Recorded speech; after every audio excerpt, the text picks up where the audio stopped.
about COI renewals. So you remember, or those of you who attended may remember, we had a panel last time.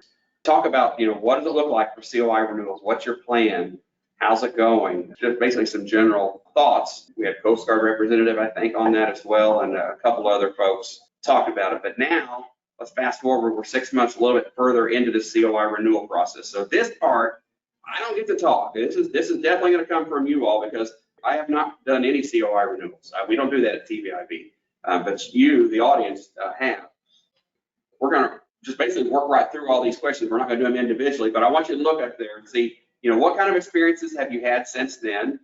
Do you have any helpful hints? How are you doing? How's your planning going? How's your scheduling going? How's your Coast Guard notifications process going? What's the Coast Guard looking for on your COI packages? And then that last one there, have you looked at your COIs to make sure, A, are they currently accurate, other than the expiration date that's all going to change? But look through there. Are there things that maybe need to come off? Are there things that need to be added? Were there any errors, done initially? Really best to catch that on the front end rather than on the back end, but now we're getting ready to do it for a renewal. Let's get those things fixed. This is where I'm going to open it up to the vessel operators and those of you who may be participating in COI renewals. Just share, if you would, please, with the group. How's it going? For us, it just remains all about the scheduling.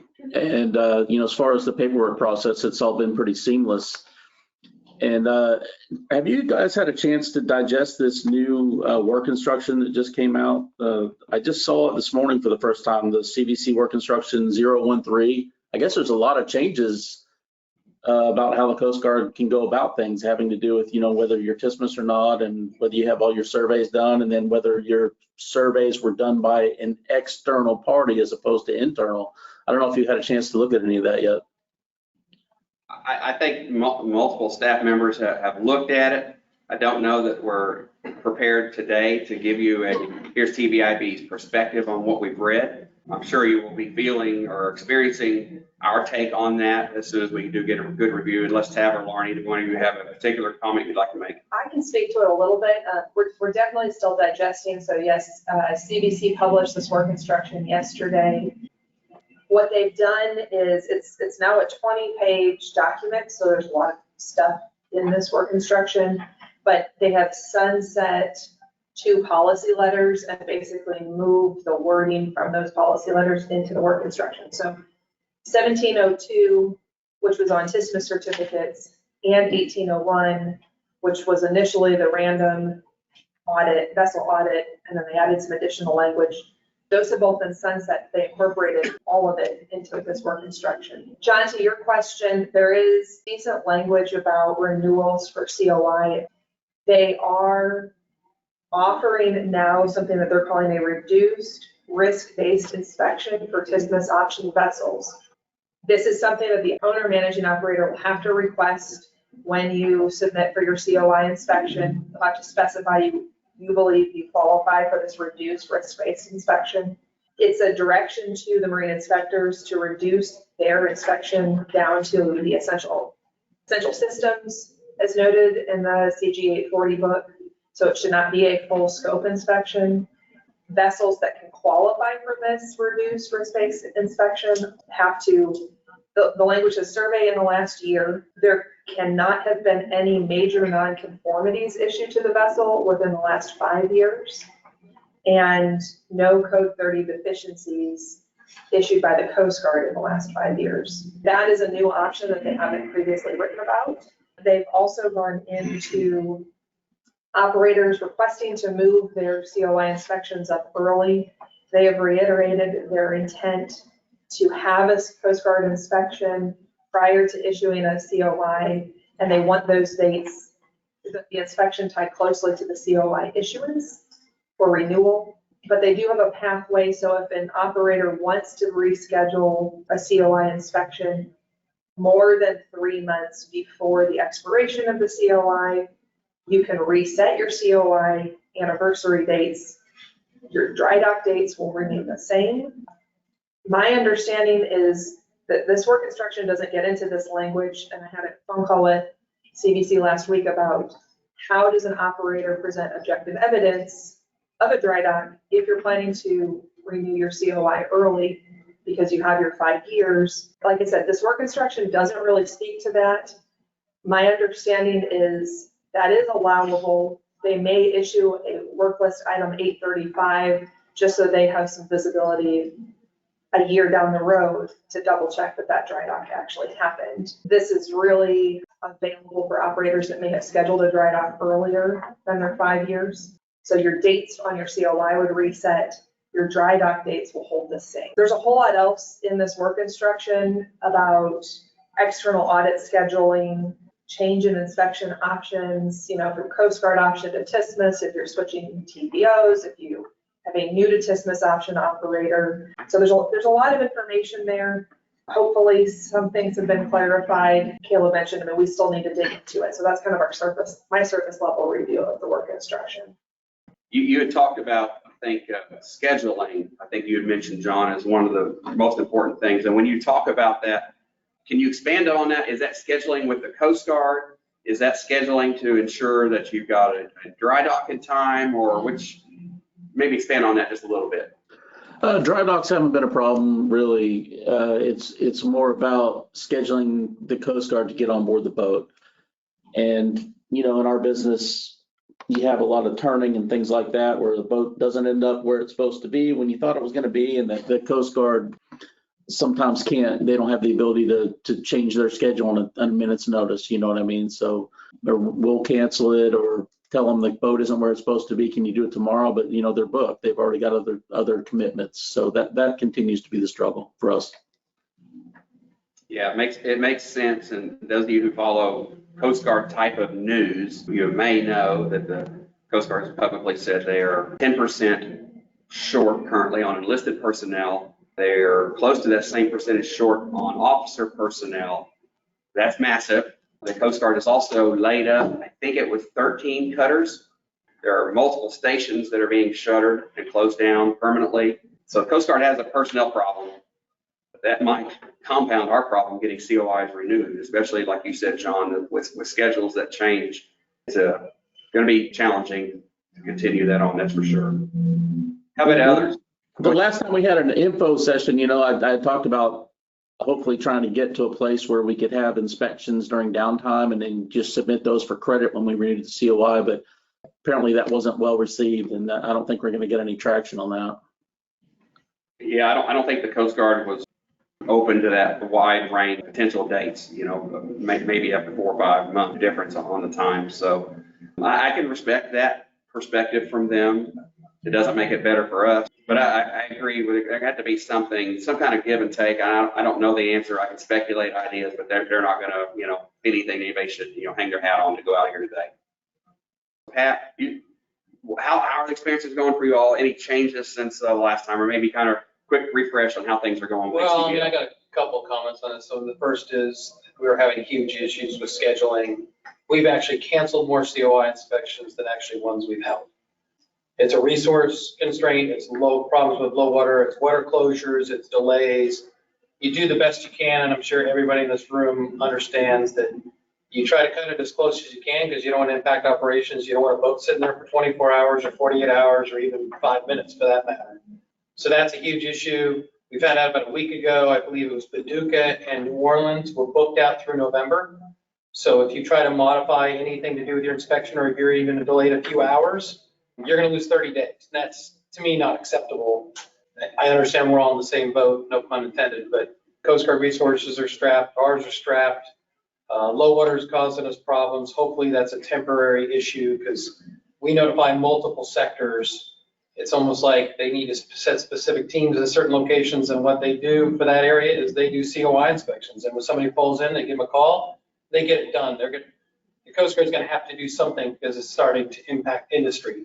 And obviously kicking the can down the road only makes it worse, because if you cancel one of those and now you book it out for 30 days, we've got that 90-day window for the survey to expire. We've had a couple that extended a few days, which was nice. Some of the units have definitely assisted. We had to reroute Coast Guard inspectors an hour down the river. They accommodated us, so it's not like they're not trying, but that's a problem. It's something we're going to continue to work through. Scheduling I see as a huge issue.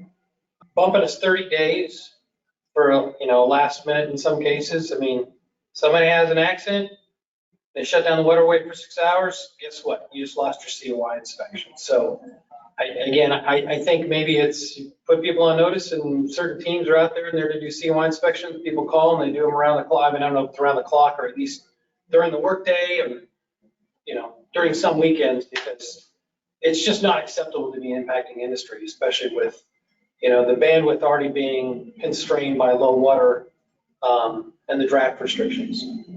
I guess there's two more. Looking at your slide here, COI packages are all over the place.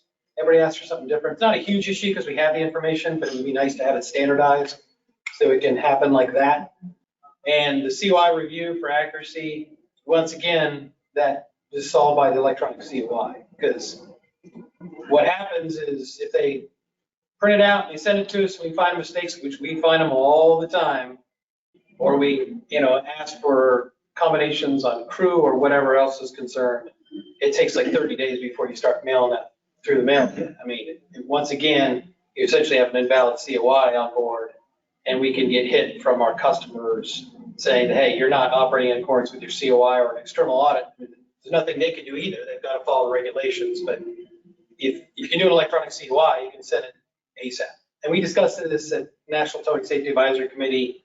Unfortunately, once again, it didn't get a lot of traction. Well, work instruction 13 is coming out, and then they didn't address it again. So, like I said, it's not all bad, because like you said, some units are, we've had some where we picked up the phone and said, hey, you know what, we happen to have a window here. Is there any chance you can move it up? And sometimes some of these units are 24 hours. But I think the biggest problem, and rightfully so, is, Paducah and New Orleans, where you have such a bulk of the COI inspections. And I get it, staffing, but then we got to think outside the box, and maybe they need to reroute some staffing or do a blitz, or I don't know what the answer is from their perspective, because you're right.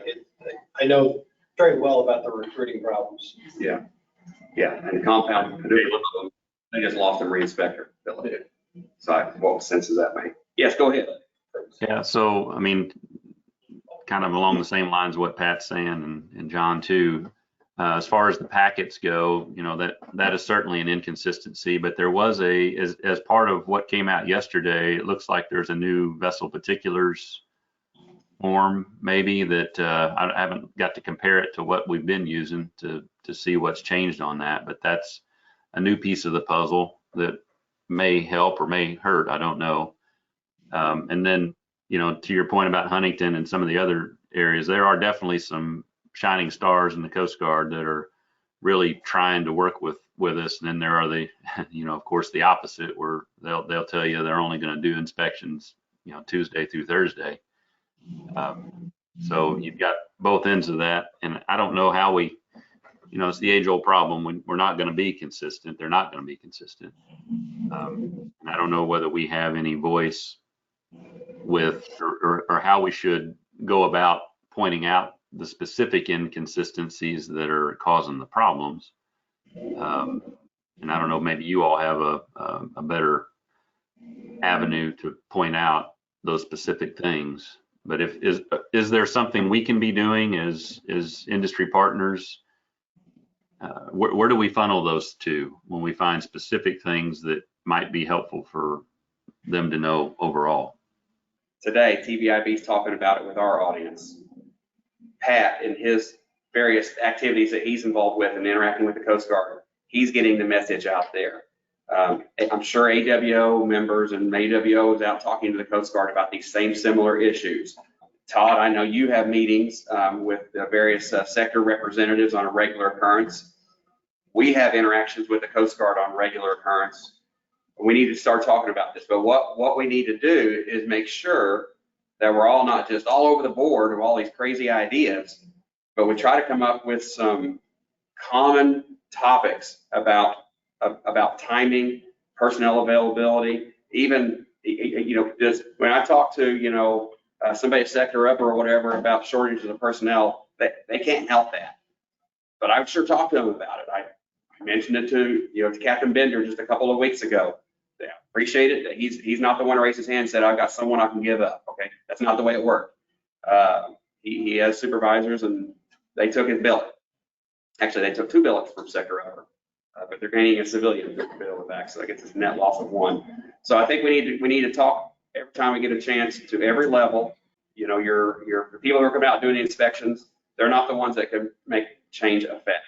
But we need to be talking at the sector level and higher, because the sector level is important because they do manage scheduling and what people are doing that are under their command. Okay, so there's opportunities right there. So that's part of what we can get to is the sector level. Rely on the TPO. You know what? We are somebody. We're a voice for you.